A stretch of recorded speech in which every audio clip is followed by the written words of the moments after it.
Imagine giving birth 10,000 years ago. No hospital, no doctor, no painkillers, no way to know if you would survive. For our ancestors, this was motherhood. And the real numbers are genuinely brutal. About 1 in 4 babies died in the first year, and nearly half of all children never grew up.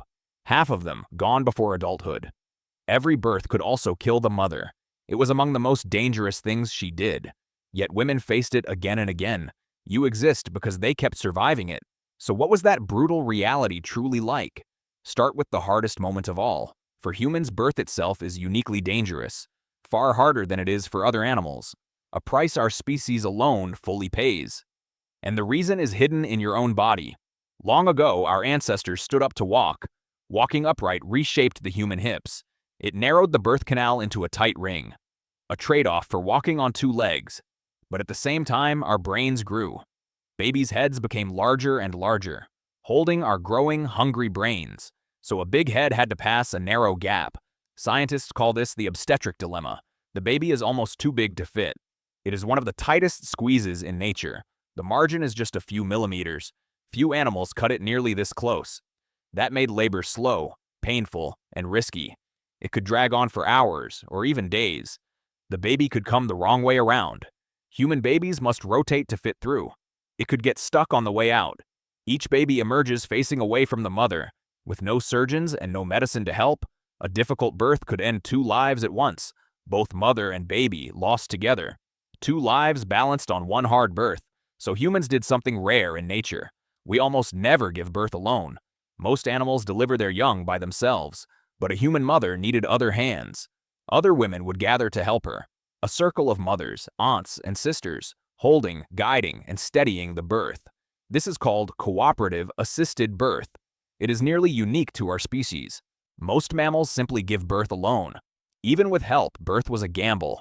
Death in childbirth was tragically common. It was a leading cause of death for women, far deadlier than almost any task today. Roughly 1 in 100 births turned deadly, and the danger did not strike only once. A woman might give birth many times, 5, 6, or more across her life, often starting in her late teens. Girls became mothers at around 19. Many were barely more than children themselves. Their own childhood ended at the first birth. Each pregnancy was another roll of the dice. Surviving one birth did not promise the next. The same fear returned with every child. Over many births, the danger stacked up.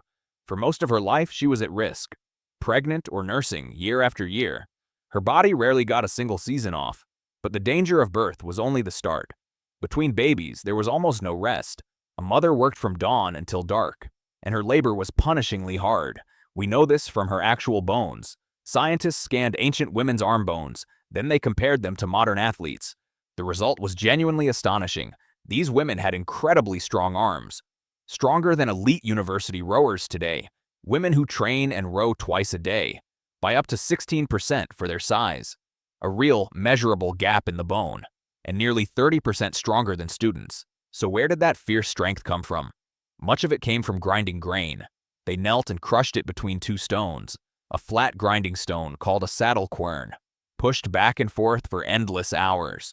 For as long as 5 hours every day. They also hauled water and gathered wood. They tended crops and prepared every meal. They did much of it while carrying a child, a baby on the hip, or one on the way. Now here's a cruel twist in the story. You might think farming made life easier. More food should mean a gentler life. But for mothers, it did the opposite. Before farming, babies came years apart. Foragers nursed each child for a long time. That long nursing held off the next pregnancy.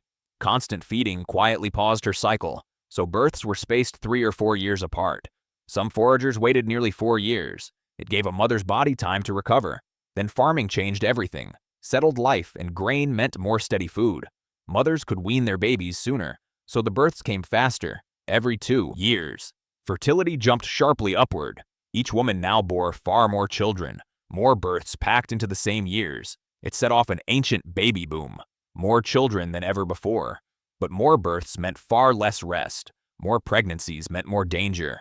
And more young mouths to somehow feed. The gentler life was a myth for mothers. Their bodies paid the price of plenty. More food meant more births, not more rest. Farming brought another hidden danger. People now lived crowded together in villages. They lived close beside their animals and waste. That let new diseases spread quickly. Cattle, pigs, and sheep carried new germs. Many of our diseases began in animals. Measles and flu may have crossed from livestock. In a packed village, illness raced through, and the youngest were the most fragile. A simple sickness could take a child, a fever that we would shrug off today. There were no vaccines and no antibiotics. A fever had nothing to stop it, so crowding stole even more children. Progress came at a brutal cost, and losing children was the deepest pain. For most mothers, it was not rare. It was a normal part of life. Remember, nearly half did not survive. About a quarter were lost in year 1, the most dangerous year of a whole life. Survive it, and the odds slowly improved. Many who reached 15 became elders, so a mother gave birth many times, and watched only a few of them grow. She buried children she had carried and fed, a grief we can barely imagine today, yet she had to keep going regardless, caring for the children who remained. Love and loss lived side by side, so how did any children survive at all? The answer is that she was never alone. Humans raised their children as a team, and one helper was secretly crucial: the grandmother. In humans, women live long past childbearing. Most animals die soon after they can breed. Few creatures get decades of old age. A human can live many years past childbearing. A human grandmother lives on for decades. So why do grandmothers exist at all? An older woman could not have more babies, so she poured her energy into grandchildren. She gathered food and watched the little ones. She shared a lifetime of hard-won wisdom, where to find food and how to heal. Families with grandmothers lost fewer children. Scientists call this the grandmother hypothesis. Long lives may exist to help raise the young. Sisters, aunts, and friends pitched in too. They shared the feeding and the carrying. Humans are built to raise young together. Biologists call it cooperative breeding. No single mother had to do it alone. A whole group kept each child alive. It truly took a village to survive. The village was a survival machine. Now here is why this matters to you. Look at how human babies are born. They arrive soft, helpless, and unfinished. A baby deer can stand within the hour. A human baby cannot even hold its head. Its skull bones are not even fused yet. Soft spots let the head squeeze out. The skull plates slide and overlap to fit. It needs years of constant care, far longer than any other newborn animal, and that helplessness is a clue. Our brains are too big to finish inside, so we are born early and grow slowly. That is the same squeeze from before. The obstetric dilemma, written into you.